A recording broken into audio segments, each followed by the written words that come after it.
Okay, first thing I want to do just before we start, Simon, could you come up here, and Simon Martin, could you sit over there, and Simon, could you sit here too?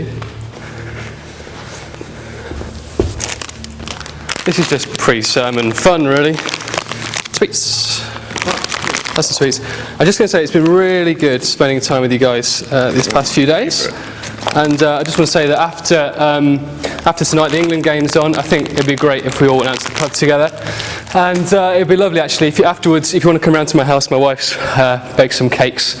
I'm sure we can have a great time together. And I want to ask you a question, which was, when was the last time you felt like Mark? Mark. When was the last time you felt like Mark does right now? When was the last time you thought, those people just know each other so well, and they're always going out together, and they never invite me? When was the last time you were at a party and someone told an in-joke and about 17 people laughed and you were the 18th in the corner? When was the last time that happened? And I know it wasn't very long ago, because how else do you explain the rise of Facebook? So a sociologist recently did a study about the number of friends the average Briton has. Do you want to know how many close friends the average Briton has? Have a guess. 3. 3 is right. And one of them is a member of your family, apparently. People you feel you can share anything with, 3. Average number of friends on Facebook? 200. 150. That means there is a gap of 147 people who we don't really know who they are.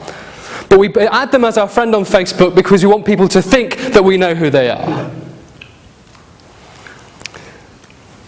I have a friend called Jamie. He is a Scotsman, lovely guy, Christian guy. He wears leather a lot. He's into Dungeons and Dragons. Keep eating sweets, by the way. Sorry. He's into Dungeons and Dragons. And what tends to happen is he's a little bit socially awkward. He's a Christian, but what happens is that at parties, he tends to drift slowly out of the conversation and drift into the kitchen, and it's sort of the end of the party for him. And he tries really hard, because he tries really hard to get into the conversations, but what happens is that he tries a little bit too hard, and he laughs a little bit too loud, and he just feels like he doesn't belong anywhere. It's not just him, it's you, and I know it's you because it's me.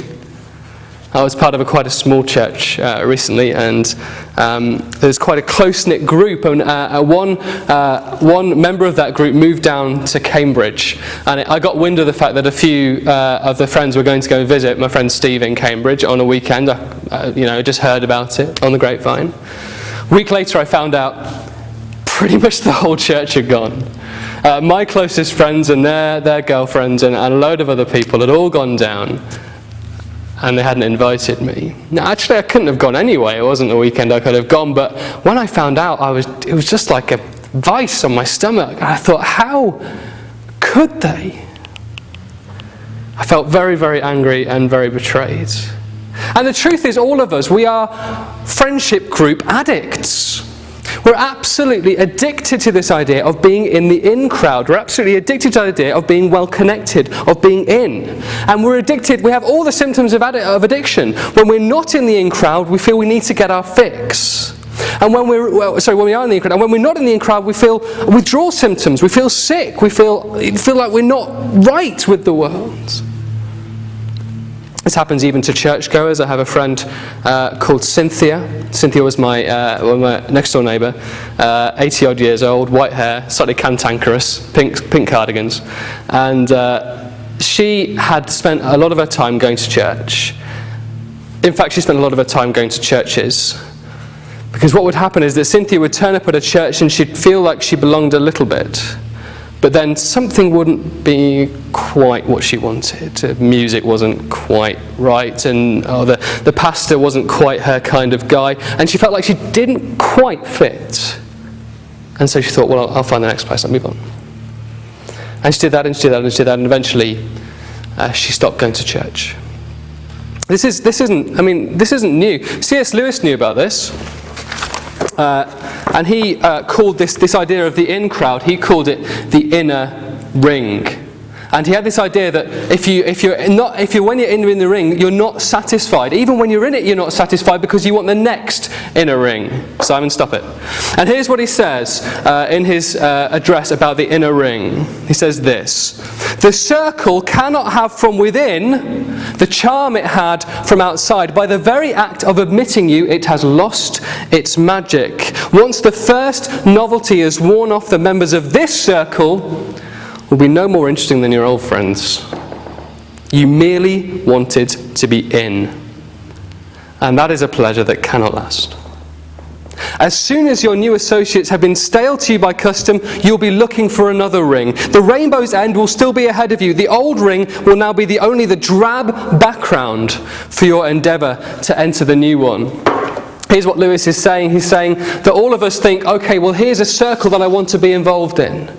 And we get in, we're admitted, but we think, well, there's a couple of guys there who seem to know each other even better than the circle, so we move a bit closer, and we find the one guy who's really popular, and we get to know him really well, and then we discover that he's a bit like me, really, and a bit boring. And over here, we see another group, and we think, oh, do you know what? I feel left out of this group. What I'll do is, I'll move over here.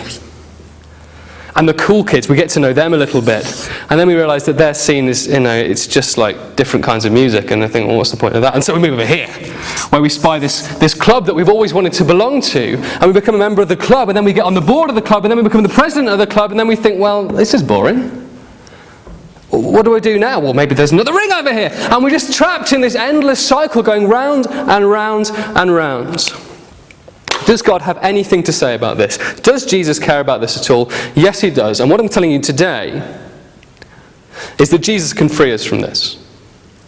Jesus can get it out of our addiction, our obsession with being in the in crowd. I want to ask you a question. Does Jesus believe in crowds? It's not rhetorical. Did Jesus believe in crowds?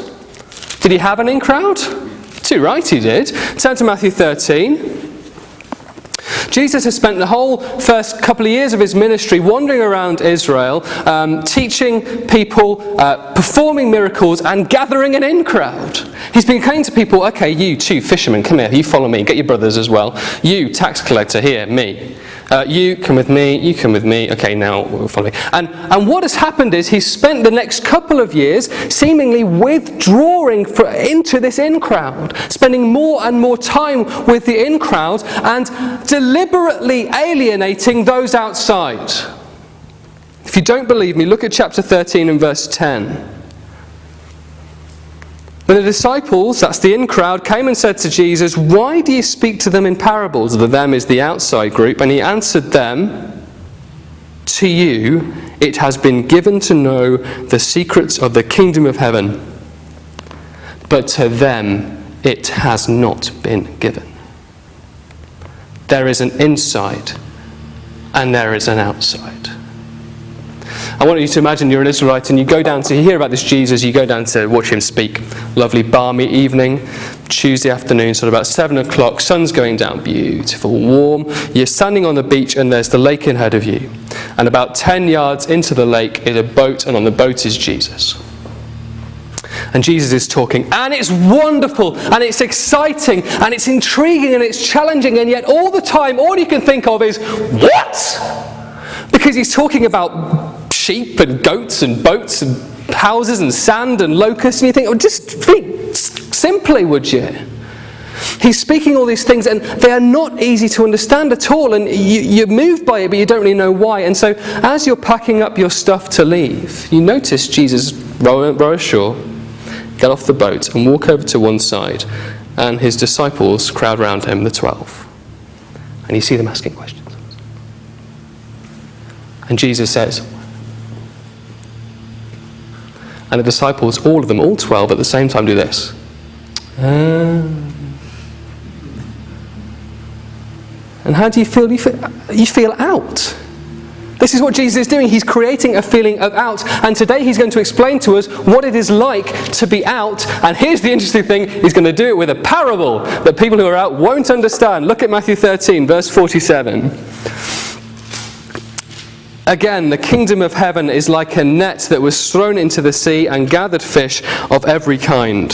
When it was full, men drew it ashore and sat down and sorted the good into containers but threw away the bad.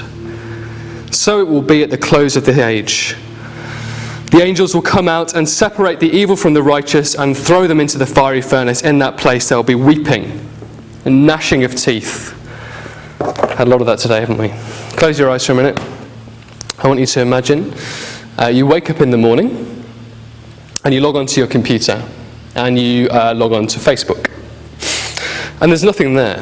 The screen is blank. No one's written on your wall. No one's replied to your status messages. You look into the top right-hand corner, it says number of friends, 0. They've all unsubscribed you, and you send them a message, you send some friend requests. Within 5 minutes, no thanks, no, rejected, denied. You ring your best mate because you can't understand what's going on. You think there might be a bug in the system or something, and he says, I just don't want to talk to you anymore, I'm sorry. You go to work. Walk into the doors of your office and your boss hands you a P45 and says, get out. Get out, you're fired. You go to your bank manager, go to your bank to get some funds for the weekend, because you've got a long weekend now. And the bank manager says, I'm sorry, we've frozen your accounts, there's no money. In a final act of desperation, you ring your mum. And you say, Mum, it's me, it's Nathan. And she says, who? You say, Nathan, we're your son. She says, I have no son, and puts the phone down. Eyes open. When Jesus said weeping and gnashing of teeth, he wasn't joking. And you're saying to me now, hang on a minute, Nathan, you told me that you could free me, that Jesus could free me from this, from wanting to be in an in crowd, but all you've done is give me another in crowd to be a part of it. And I've tried it. I've tried to belong. I've tried everything. So this is you. Looks like you. This is you. And you say, well, I've tried everything. I've tried throwing cups around. I've tried fitting in. I've tried places I've tried belonging to groups, but somehow I didn't quite fit. It wasn't quite me. And I've tried some places that fitted me quite well, actually, and they seemed to work. But after a while, I found them suffocating, and I thought, I've got to get out because these people are boring me to tears. And so we get rid of that. And sometimes we found some places where we thought, well, this is actually quite comfortable, and this is quite nice, and I belong here, and I fit here, and look, this is all lovely. But then they fall apart and they let us down. And where are we left? We're left not belonging at all.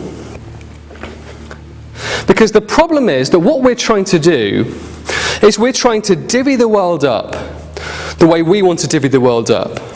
We think of the world like this. We think of the world, well, there are skateboarders and non-skateboarders, and I'm a skateboarder and therefore I'm in. Or I'm a non-skateboarder and therefore I'm out. Or we think there are clergy and there are laity, and I'm a clergyman and therefore I'm in. Or I'm a laity and therefore I'm out. Or we think there are managers and there are staff, and I'm a manager therefore I'm in. I'm a staff therefore out. What does Jesus say? Verse 49. How does Jesus divide the world? Evil and righteous, because maybe, just maybe, the way that we want to divvy up the world isn't the way Jesus does.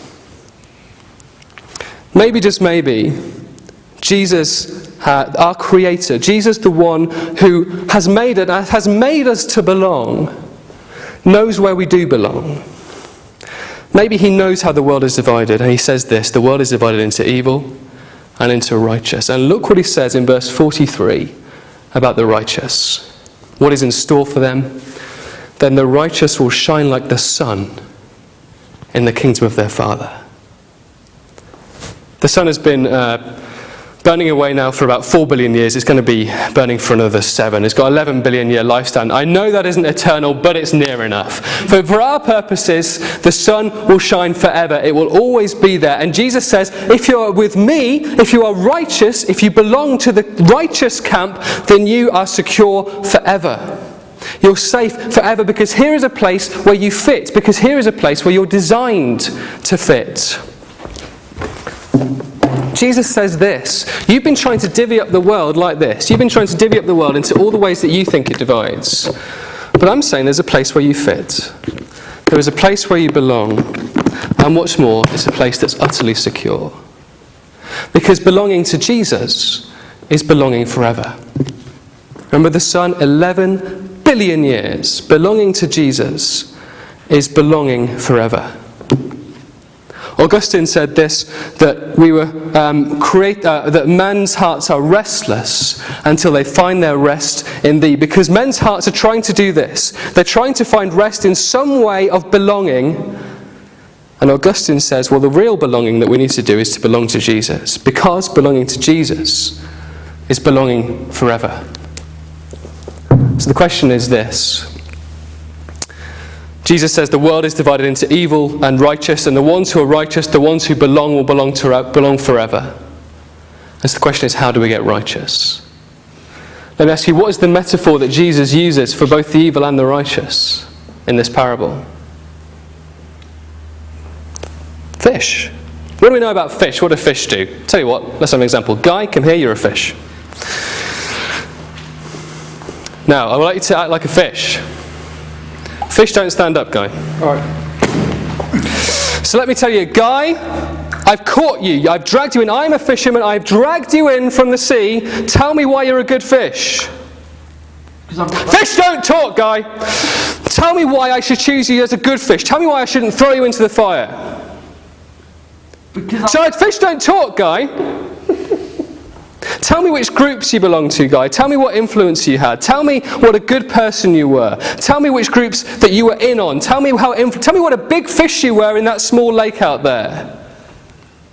Fish don't talk, Guy. Go and sit back down. And that's the point, is that all that matters to fish is whether the fisherman thinks that they are good or not. It is being recognized by the fisherman that matters. And Jesus, the great fisherman, says, belonging to me is belonging forever. Belonging to Jesus is belonging forever. If Jesus were here, maybe he'd say something like this. He said, look, do you want to waste your time on all this rubbish?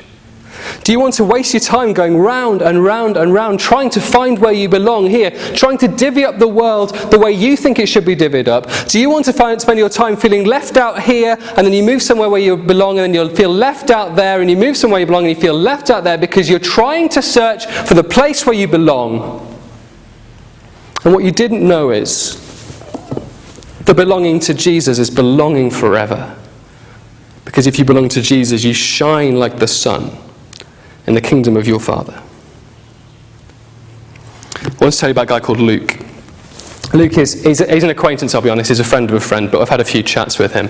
And Luke has tried everything. He's what the world might call a very spiritual man. He's tried a bit of Buddhism. He liked that for a bit. He's tried a bit of Islam. He liked that for a bit. He's into sort of New Age philosophy. And a few of us have said, look, why don't you listen to Jesus? Why don't you listen to what Jesus has to say? And he always says the same thing. Well, listen, you've just swallowed what your tribe has told you. You've swallowed what all your church, all the Reformation has told you, and all the councils have told you, and I'm not interested.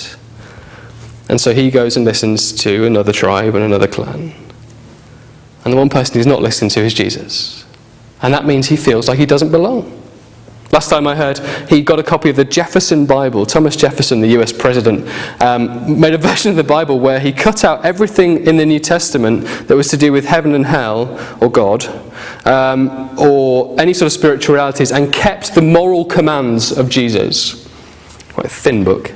And Luke loves it. He thinks it's great. Or he did last time I heard. Probably he's moved on to something else now. He thinks he's listening to Jesus, but he's really not listening to Jesus. He doesn't belong. And he keeps trying to, but he won't. Let me tell you about Claire. Claire's lovely. Claire is one of these wonderful people who, she's tiny and she's got black curly hair everywhere, and she's smiling, she's sunshine, and she brings sunshine into everyone's life. Wonderful Christian lady, married with a lovely boy. And she is popular, because what's not to like? And everyone loves her. Wherever she goes, she makes masses of friends. She's incredibly popular. And do you know what? Every Christmas, do you know where she spends her Christmas? She could spend it with about 9 different groups of friends. She should spend it with her family, but what she does is she invites Sarah around. Claire lived with Sarah for 2 years, and Sarah systematically drained Claire. Sarah was mentally unwell. She was in and out of the hospital. She was not fun to be around. And Claire could go with the popular crowd, couldn't she? But this is it. Because she knows she belongs to Jesus, and because she knows that belonging to Jesus is belonging forever, she just doesn't care about being popular anymore. She cares about what Jesus cares about. And so she gets Sarah over. My friend Jamie, the Scottish guy, Dungeons and Dragons. What about if he went to a party and when he was inevitably sidelined into the kitchen and when his conversation ran out, maybe at that point he could think to himself, do you know what? These people won't have me. They don't like my coat. They don't like the way I spend my time. But do you know what? I belong to Jesus. And that means I belong forever. What about my friend Cynthia? What if Cynthia went to church and the next time she went to church, instead of looking around at the pews and how hard they were, or thinking about, do I fit here or am I slightly out of it? Maybe she could sit and think, first of all, I'm going to listen to Jesus. Because I'll be honest with you, I don't think Cynthia's listened to a sermon in her life. And what about me? Well, maybe when my friends get back off holiday and they've all gone out together and they haven't invited me, maybe I can bring them up and say, hey guys, how was it? Did you enjoy it? Was it good? Tell me about it. It's great that you had a good time. Because what I pray and I hope is that my mind is changed enough that I don't feel like this. But what I feel like is that I belong to Jesus. And so belonging to a certain group of friends just doesn't matter, does it? I've given you each a cup. I want you to, just for the moment, take your cup, and I want you to imagine that this cup represents that group that you wished you belonged to, that you know you don't. That sort of in-crowd that you feel left out of. Just imagine that for the moment.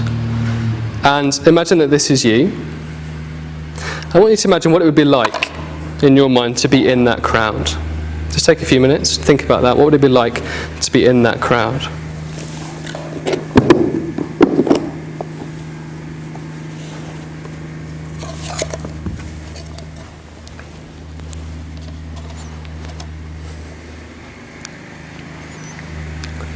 Now what I want you to do is take it out and do this. Because that's how much that's worth.